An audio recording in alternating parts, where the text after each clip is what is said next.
Right. Well, let's go ahead and get started this morning. We are in the Abundant Life class. We are talking about Jesus's conversations.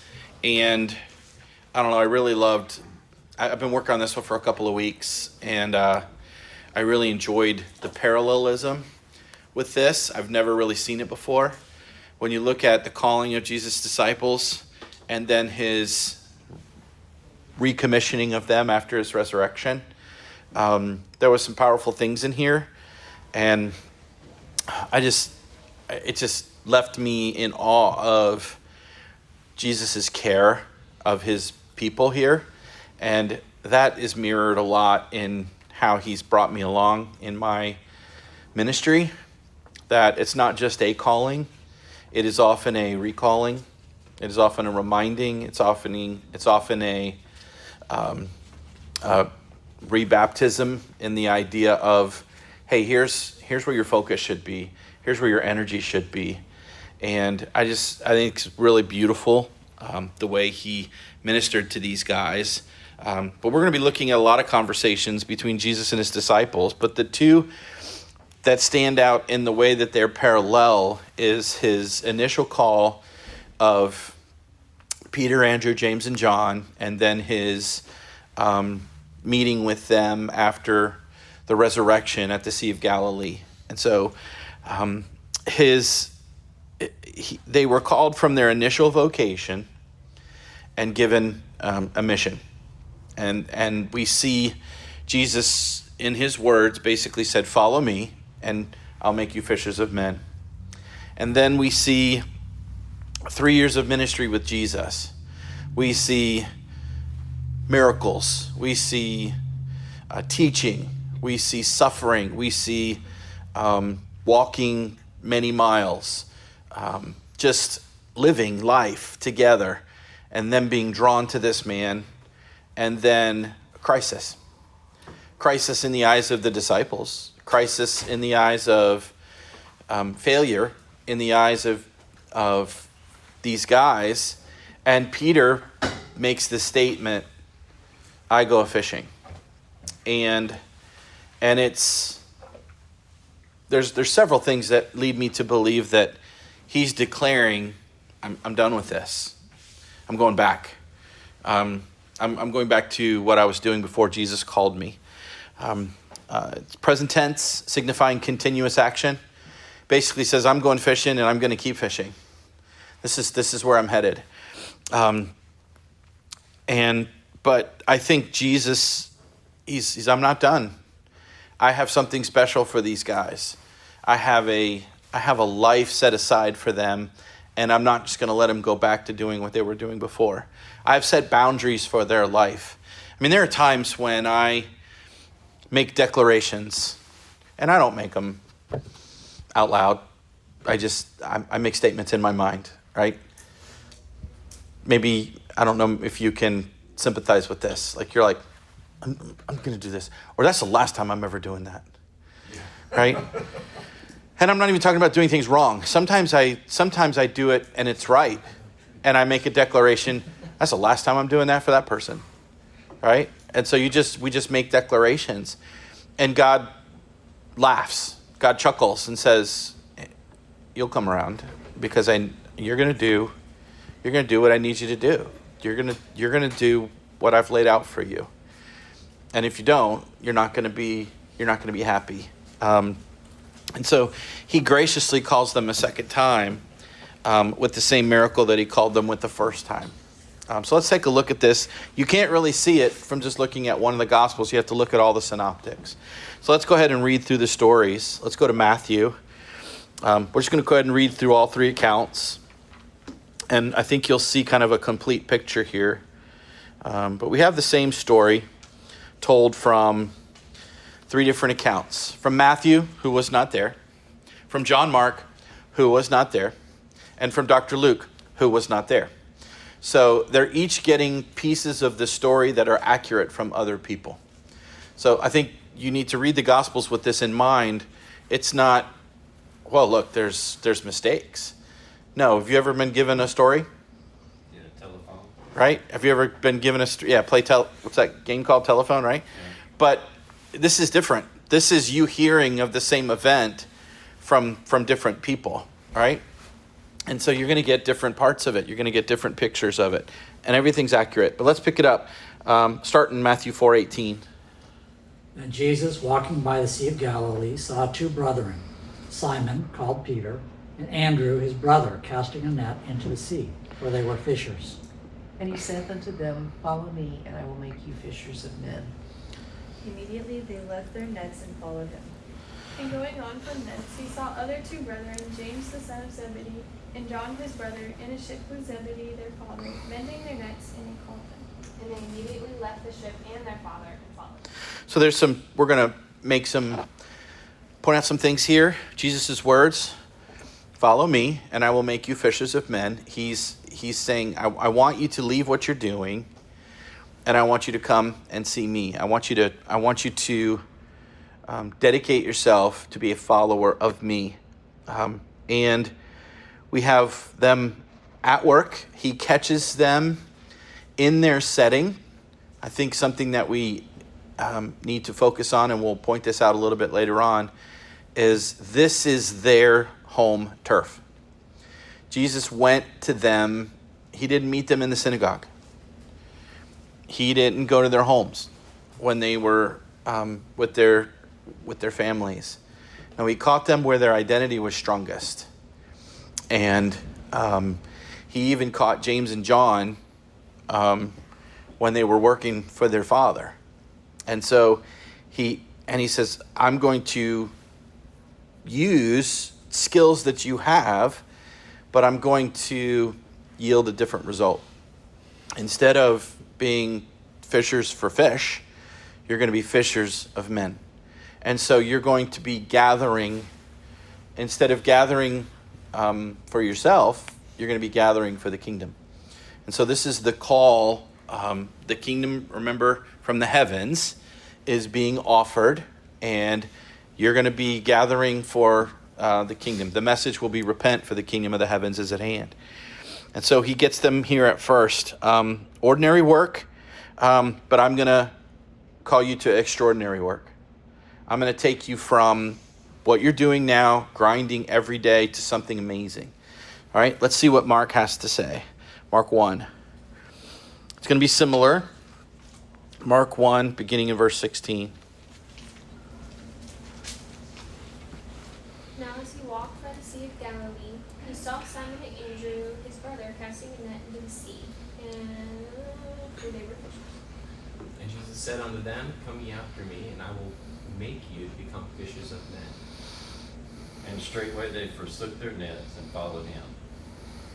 And when he had gone a little further thence, he saw James the son of Zebedee and John his brother, who also were in the ship, mending their nets.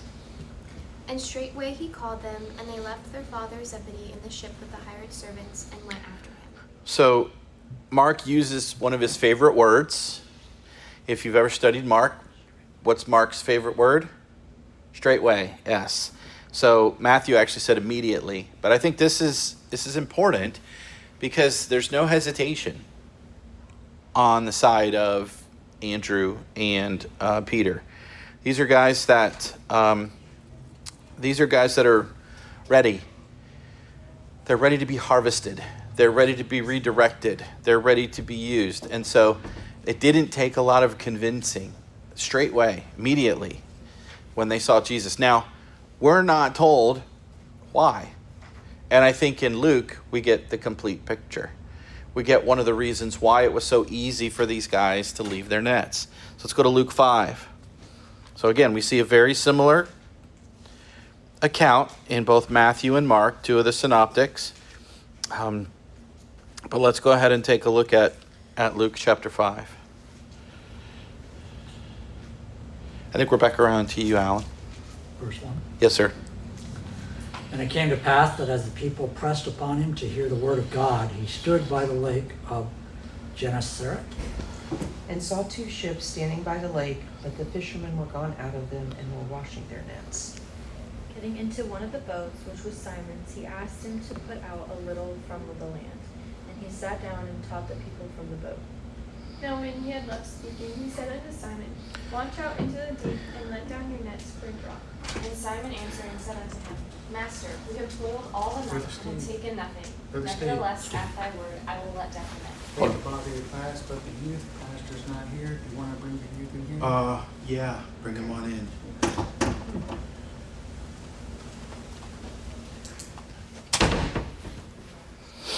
All right, so this is very interesting for multiple reasons. All right, we've got Peter, which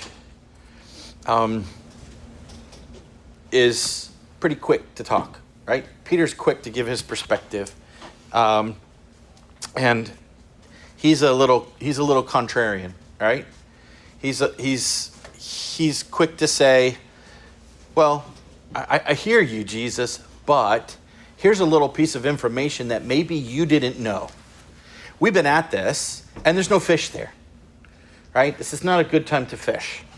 And so we've toiled all night, we've taken nothing, but he's willing. So he's contrarian, but he's willing to do what he was asked to do. And of course, what happens? Did we do 6 already? And when they had this done, they enclosed a great multitude of fishes in their net. And they beckoned to their partners, which were in the other ship, that they should come and help them. And they came and filled both the ships, so that they began to sink. When Simon Peter saw it, he fell down at Jesus' knees, saying, Depart from me, for I am a sinful man, O Lord. For he was astonished, and all that were with him, at the draught of the fishes which they had taken. And so was also James and John, the sons of Zebedee, which were partners with Simon. And Jesus said unto Simon, Fear not, from henceforth thou shalt catch men. And when they had brought their ships to land, they forsook all and followed him. All right, so with this added piece of information, a lot more information, in fact, put this information, plug it back into the stories we just read, the accounts that we just read from Matthew and Mark. A little more surprising that Andrew and Peter left their nets immediately. Why? Because they were full of fish. When they got back to land, they literally just dropped it and said, I'm out. This is what they had trained their entire life for.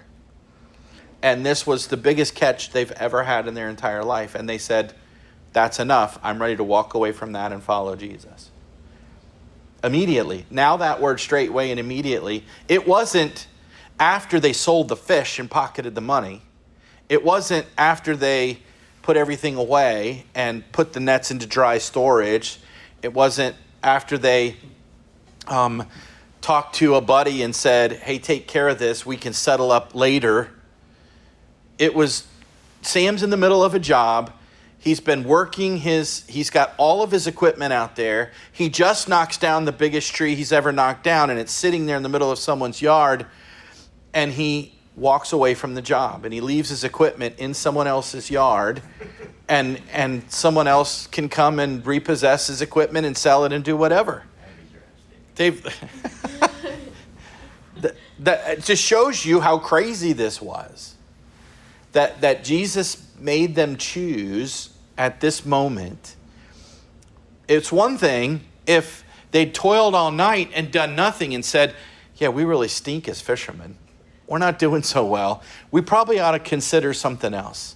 We probably ought to think of a different vocation. But no, Jesus hits them and gives them the biggest success they've ever had, and then says, drop it. Come with me. I'm going to change your focus. I'm going to change your energy. Now, I want you to see something else. You see Peter, who's the first to speak up, but what do we also see from Peter? Verse 8. Depart from me, I'm a sinful man, O Lord. He's the first one to speak out, but he also has the most tender heart. And he's like, I'm an idiot. I'm not worthy of your attention. I'm not worthy of this honor. Because I want you to think of some other things. And these are some things that I really didn't have the full understanding of until I started watching the show The Chosen, right? If you've ever spent any time listening to this. Part of these guys' upbringing is, anybody ever have the class Americanism versus Communism? Now, they stopped teaching it. So some of you that are young, if you went through a Becca, you didn't have it as a senior. But I had it as a senior. You did American government first semester and AVC second semester, Americanism versus Communism, right? And this is I think it's a class every American should have. I really do. Because it gives you, you're able to recognize Marxist ideology. And people would be like, oh, that's the modern Democrat Party. Because it is. It's Marxist. It's really Marxist. It's redistribution of wealth. It is cause chaos and then send in. It gives you the ability to then enforce authoritarian response to chaos. And that was the BLM riots of 2020. I mean, it's Marxist ideology. And then what Americanism truly is, based upon freedom and an understanding of the Constitution and just, I think it, but as it applies here, Peter, Andrew, James, and John were taught about the Maccabean revolts. They were taught about the coming Messiah who was going to deliver them from the bondage of Rome, right? Their history, they learned about the bondage of the Assyrians, the bondage of the Babylonians, the bondage of the Philistines, the bondage of the Amalekites, the bondage. And now, who was the bad guy? It was the Romans. And so every Bible story these guys were taught growing up, every time they talked about Torah and they talked about history and they read Psalms, it was a lament about their political situation, their history, and how they arrived at where they are now. And so these guys went to work, but in the back of their mind, they're like they were looking for the Messiah. This was their life. And some, it meant more to than others. But to everyone, it was a big deal because everyone, it was a part of their training. It was part of them growing up. And so when the Messiah shows up, and it's kind of like Dragnet, right? They show their badges. You know, this is who we are. We're Joe Friday, right? Sergeant Joe Friday. About half the class with that. I'm sorry. I talked about a class they stopped teaching in the 90s, and then I talked about a show they stopped showing in the 80s. So I'm definitely dating myself here. But the police, they flashed their badge. I'm from the FBI. I'm from this. Jesus just flashed his credentials. He just performed a sign miracle that said, okay, this guy's the Messiah. He's the real deal. We need to follow him. And so Peter, again, was definitely affected by the actions of the Messiah. Why did it maybe affect him more? Because he was the one running his mouth, right? He was the one that said, I'm going to save you some embarrassment, Lord. Rabbi, he was respectful. He said, we'll do this, but I just want you to know, don't be disappointed if you don't get any fish. And of course, they have more fish than they've ever had before. It seems, Steve, that the miracle started the night before. When he kept the fish away? That's kind of awesome. That's awesome. That's good. Yes, that's a good point. He got in the whole situation, you know? Yep, he made sure they got nothing. And that probably was just as good of a miracle as making them all show up at the same time, right? All right, all you fish, go to the other side for first a little bit. You can come back tomorrow morning, right? We've got something else coming. Yeah, they didn't want to clean up the mess. So Jesus calls this men to follow him, and then he says, I'll make you fishers of men. But what do we also see? Verse 10. These words aren't included in the other accounts either. Fear not. So his actions caused what? Caused a little stir. His actions caused an emotional response that was pretty visceral, right? And Jesus says, you don't need to worry about it. I have something else for you. And so this is taking,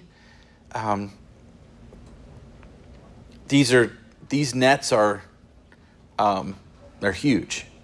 Again, they how they did this was, these aren't the little cast nets that you go to the beach and see people doing, right? These are huge nets that they basically would let down on one side of the boat or the other side of the boat, right? And then they would allow it to then spread, and then they would haul them back in. So we're talking about toil. We're talking about a lot of hard work. And these guys had been doing it all night and hadn't gotten anything. So they're exhausted. And put yourself at the end of your hardest week of work.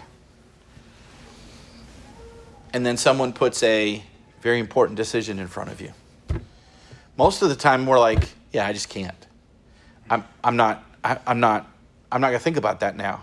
All I can think about is a hot shower and my bed and maybe something to eat. That's all I can think about right now. I just need to collapse. I don't have anything left for that. And Jesus said, stop what you're doing, leave your vocation, your life's going to change. And not only your life, but the lives of a lot of people around you are going to change. So that's huge, okay? Leaving their nets was very significant because it basically said you're no longer a fisherman. You're forsaking your identity. And for a fisherman, this was their tools of the trade. It would be like Sam getting rid of all of his equipment. If you showed up to the next job that someone paid you to do with a handsaw and a box of black plastic bags, would you be very effective?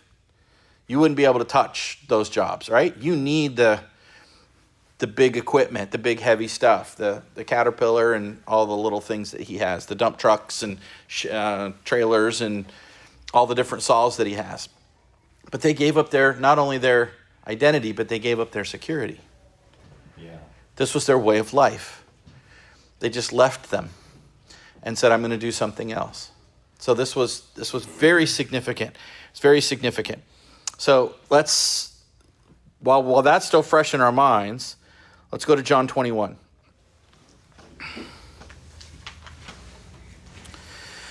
Now I want you to think of everything that had happened in the last 3 years. Not having a house to sleep in.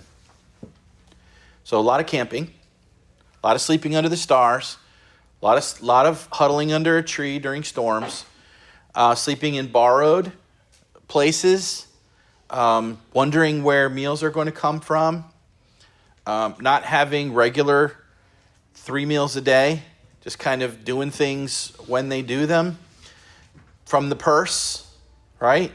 Expecting other people's graciousness and generosity to decide how well you eat the next week. And then you've got the tension with the Pharisees. Then you have the tension with the Sadducees. You have the miracles that you've seen. The feeding of the 5,000, healing of the blind men, casting out of demons. Peter walking on water. Jesus stilling the waves, not once but twice. You have seeing people raised from the dead multiple times. Going all the way back to the water that was turned into wine. The first miracle that a lot of these folks saw.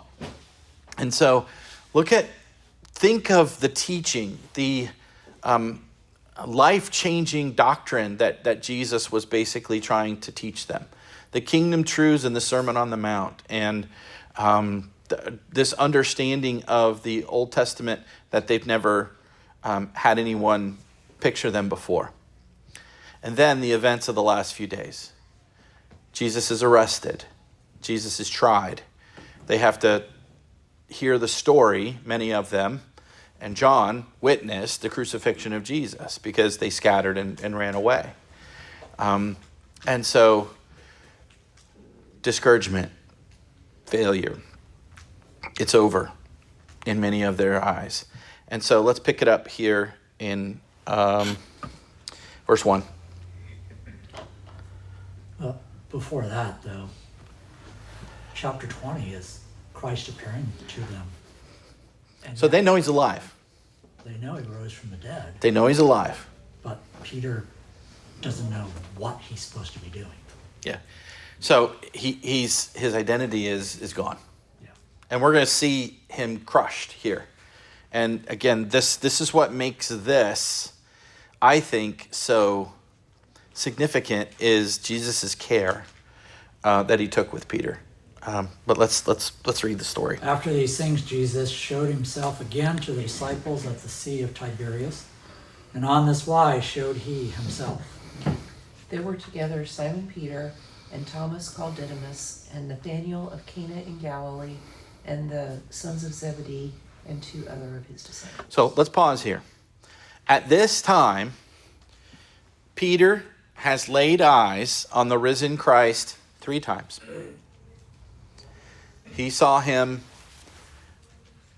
without Thomas, with Thomas, and then a private meeting. Now, the only time we hear about a private meeting is in Corinthians 15 when Paul says, let's take a quick look at that. 1 Corinthians 15. Hold your place here. We're coming right back.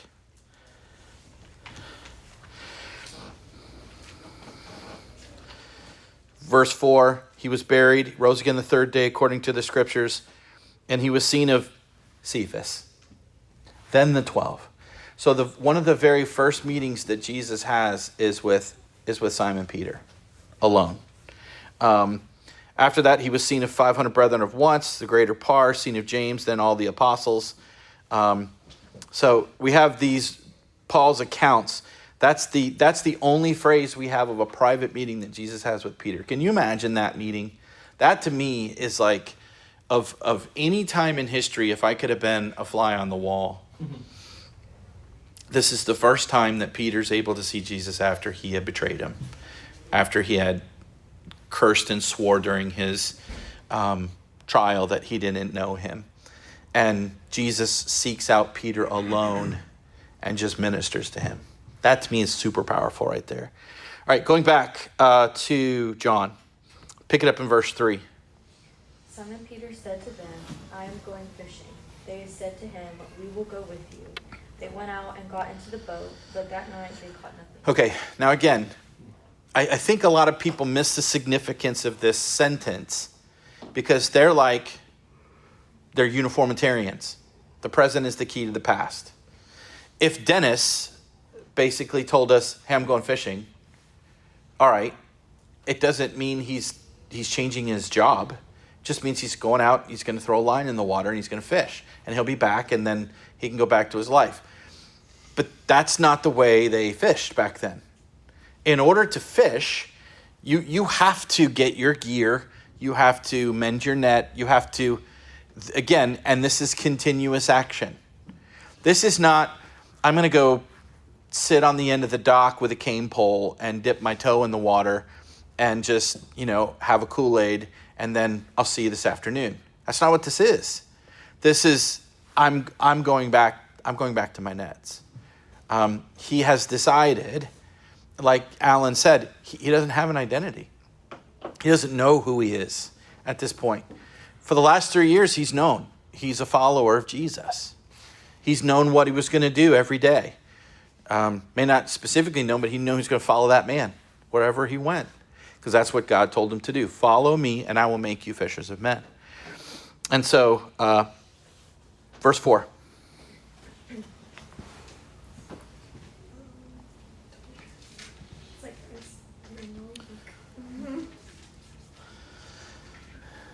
But when the morning was now come, Jesus stood on the shore, but the disciples knew not that it was Jesus. Then Jesus saith unto them, Children, have ye any meat? They answered him, No.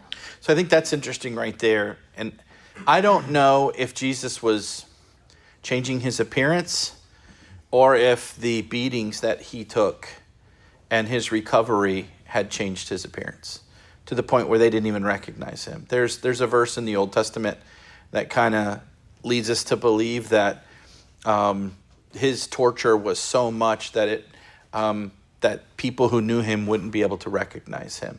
So there's a possibility that that's the case because you had Jesus walking on the Emmaus Road with disciples and them walking and talking with him. And again, I just imagine someone who had just gone through what Jesus went through walking. So there was probably a limp. There was probably, rising from the dead is one thing, but the trauma that his body went through, the torture, the beating about the face and head and shoulders, the stripping of hair from his beard, I'm sure he just looked rough as he was recovering. But it was a glorified body. What's that? It was a glorified body. So it was different. It was definitely changed. It was definitely different. But there was some of his glory that was being hidden, that was being revealed. It wasn't like the Mount of Transfiguration. Obviously, if they'd have known something was going on. But we see the question that every failed fisherman hates to hear. Right? Verse 5. Then Jesus said unto them, Children, have ye any meat? And they answered him, No. So this is the question that every fisherman, he's like, so how many fish did you catch? And fishermen can't wait to tell you if they've had a nice catch, right? I can't wait for somebody to ask me how'd I do, because I'll show you the picture. I'll hold it up. But if you come back as a failure, what does Dennis say? He doesn't like to go fishing. He likes to go catching, right? Because when you have to answer this question and you haven't had any success, it's very difficult to say, nope, we haven't had any success at all. Verse 6.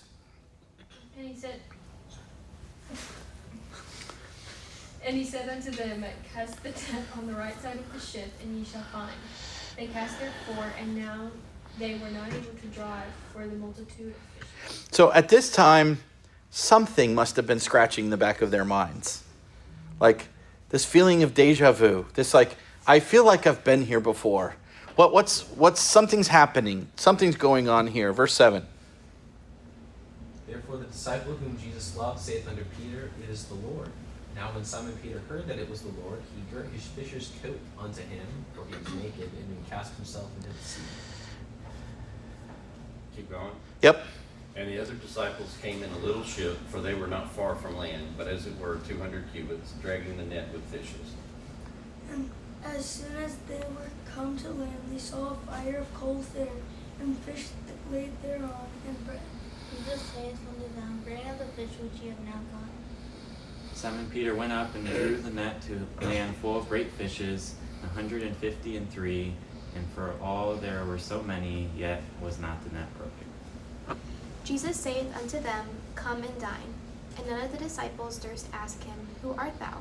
Knowing that it was the Lord. All right, let's pause it there for a second, because I want to point out a couple things. So we see a parallel from their first story, right?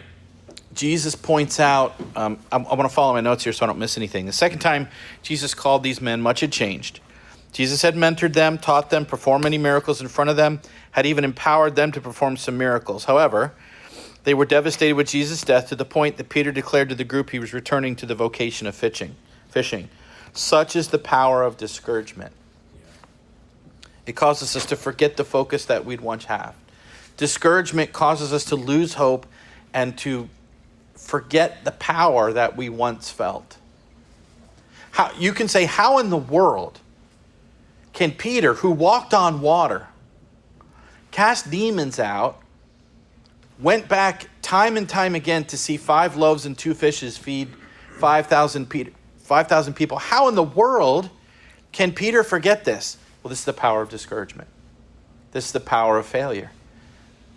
He had faced personal failure. And he's like, I'm not worthy to be a follower of Jesus anymore. Jesus can't use me anymore. And Jesus had tried to minister to him 3 different times, at least, to try to rebuild him. And still, he wasn't ready to follow God again. He didn't know who he was. Also at this point, Peter didn't have the Spirit within. Nope. No, he's crushed. He's crushed. And then we see the parallel. We see the significant events. Out on the sea again. Toiling again all night. Nothing. Right? And then having to answer no. And so John is the first to recognize this is Jesus. And then Peter responds again with the most tender heart.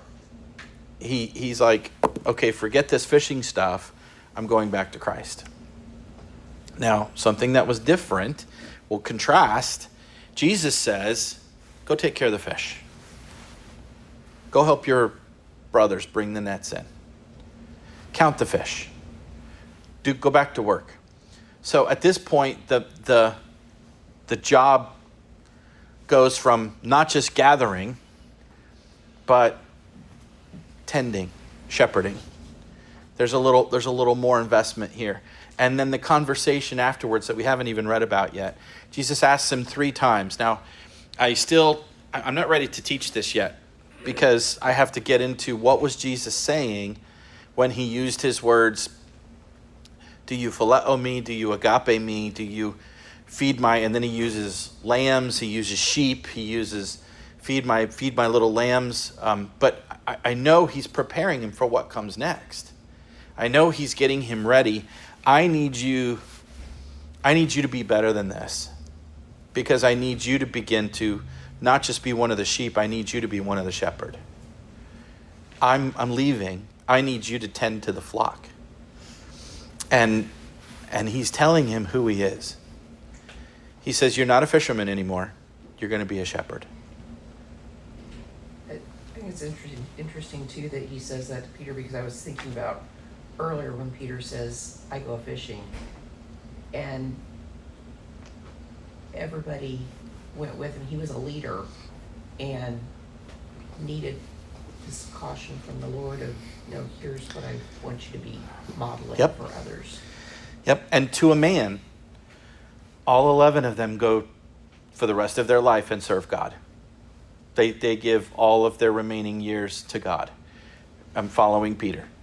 That's an excellent point. And so we're going to stop here because there's a little bit more. So we're gonna look at the parallel of these 2 events. We'll look at Jesus's words to them, and then we'll try to see the significance of this conversation. But I had never seen the parallels before I kind of dug into this, and seen how Jesus commissioned them and then recommissioned them with a very similar miracle. And the words that he says to him and how he's going to use that now to get them ready for what's coming next. As Alan says, the delivery of the Holy Spirit, the fact that their identity was now going to be in Christ. Their identity was, there's going to be something that's very powerful. Any questions, comments? Yes, sir.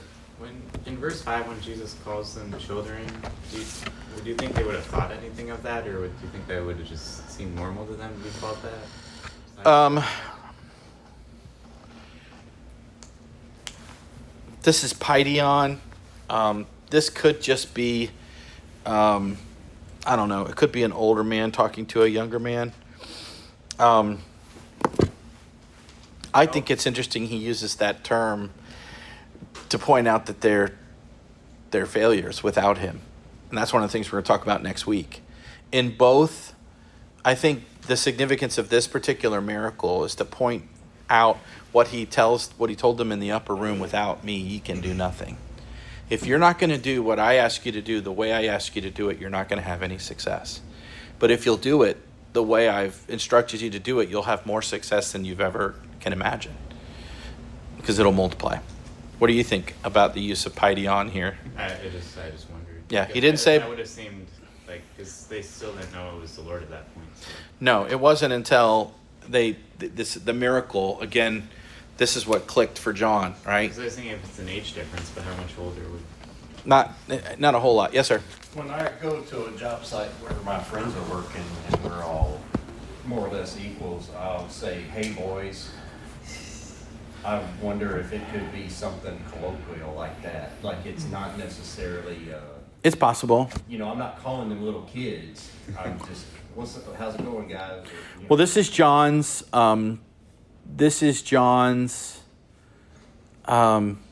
term of endearment for his young students, my beloved children. This is the third classification when in John 2, 1 John 2, John is talking to fathers, young men, and young students. So I think maybe the fact that Paideon is a young student, so maybe he was reminding them that they had a lot to learn. Again, I think it's significant. I don't think, again, Jesus uses these words idly. I don't think that he could have said a lot of different things. How far out in the water they were away? Maybe it was just a distance thing. Like, how do you can't dissect a sentence when somebody's just poking at your last No, head. they were far enough out to be able to cast their nets, but they were not so far that they couldn't hear them. And they were maybe far enough to where it was difficult to see who was talking to them because they didn't recognize him right away. So all those things I think were true. So whatever distance that is, it's whatever satisfies those three sentences right there. All right. Let's go ahead and, Sam, you want to close us in prayer? Yes, sir. Thank you, Lord, for your kindness to us. Even when we let you down, Lord, I pray you never give up on us. I pray we never give up on you. Thank you so much for Steve's hard work, Pastor, and his efforts to teach us and bring us the Bible in a way that makes it more understandable and gives it some real depth and meaning. Thank you for this class. I pray you just continue to bless it and grow it. In Jesus' name.